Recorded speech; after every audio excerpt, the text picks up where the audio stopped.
Hello, I'm Dan Perry, and this is my Masters of Science dissertation, The Hiding Curriculum Towards the Development of LGBTQ Curriculum in Higher Education, Chapter 2. Welcome to the Innovative World Order, coming to mainstream near you, or potential ways of resisting normalizations in higher education. This presentation is called Neoliberalism, the Middle Way of Normalism, Part 1.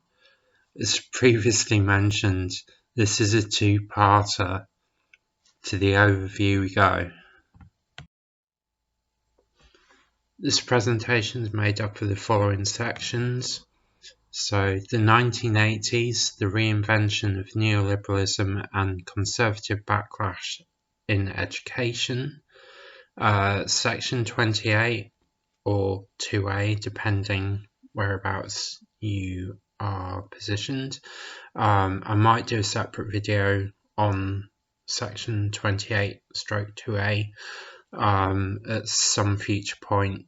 But anyway, back to the title of it.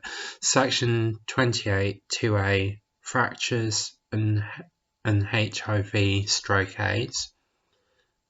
The non-politics of neoliberalism and LGBTQ+ on the market. As stated in my introduction and theoretical ends, this paper does not pretend to be a comprehensive study, and there are gaps and silences. I'm therefore only highlighting elements of neoliberalism which relate to LGBTQ+ issues and do not trace neoliberalism back to its origins.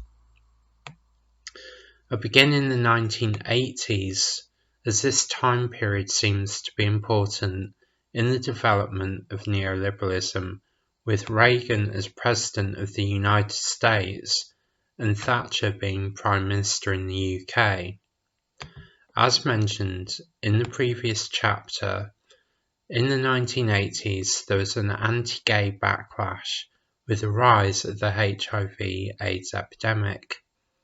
Conservative interest groups, including student groups, began a double assault on LGBTQ+ culture and visibility.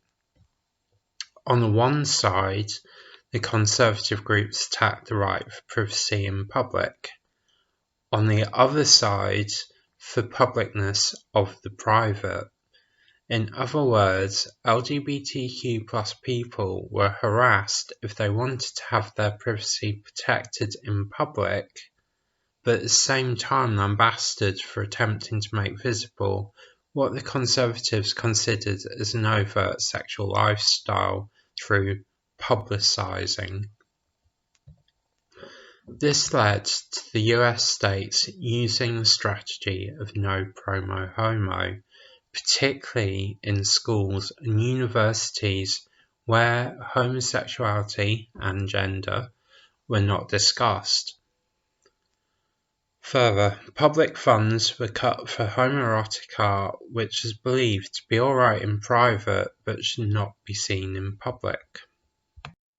I believe that there was a similar approach in the UK when Section 28, or 2A in Scotland, was enacted in 1988, forbidding local authorities to promote or publish any materials as being perceived as promoting homosexuality. Section 28 was extended to schools which were not allowed to promote the acceptability of homosexuality as a pretend family relationship. In the early 1990s, there was a fracturing of the conservatives, both in political organisations from the religious far right. Neoliberalists simultaneously separated themselves from the liberals, who they had viewed as failing with their tax and spending policies. At this period of time, there was a further fracturing in the LGBTQ activism between the radical and progressive sections of the community, with a rise of conservatism because of the HIV/AIDS epidemic. Duggan calls this conservatism gay moralism.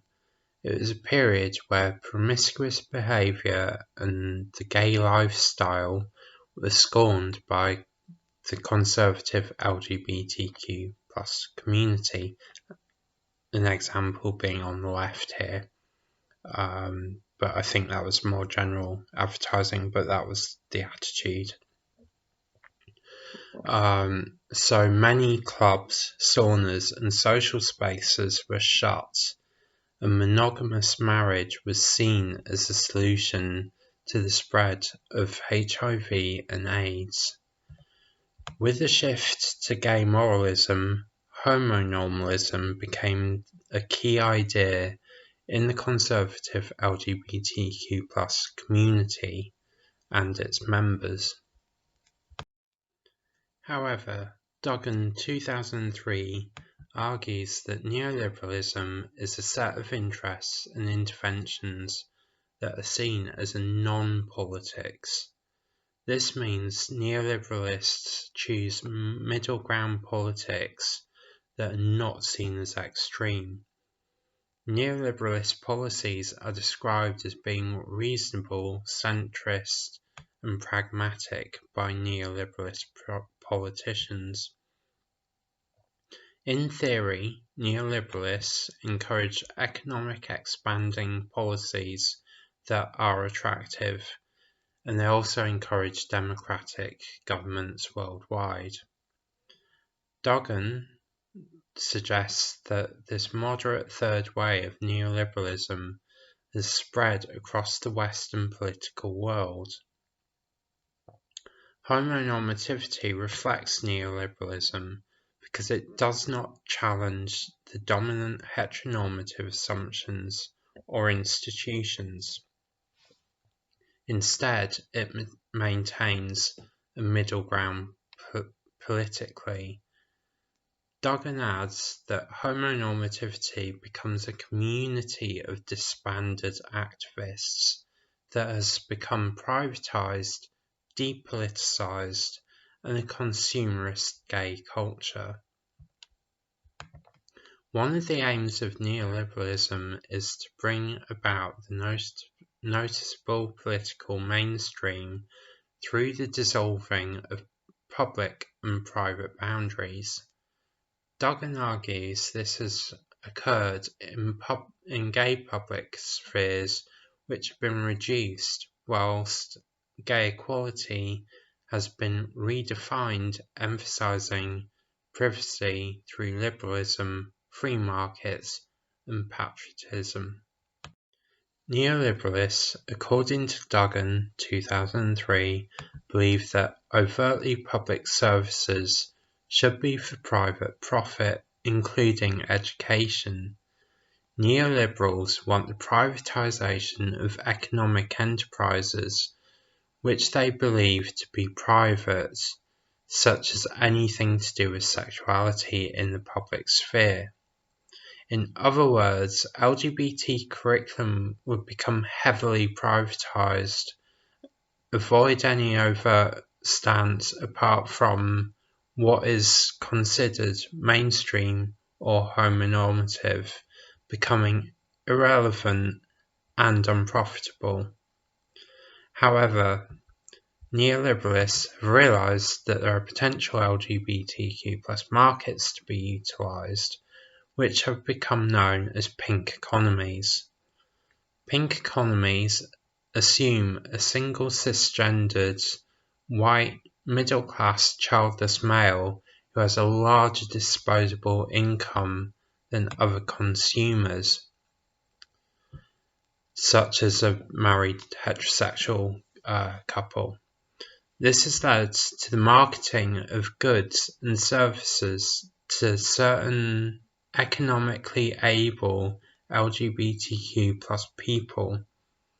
This is achieved through the branding of products and services, such as our LGBT sandwiches at the bottom of the slide here. Thank you for joining me. In the next video, I'll be continuing the explanation of neoliberalism and marketisation. We're not quite just done yet. Join me in Neoliberalism, the Middle Way of Normalism, Part 2. Bye for now.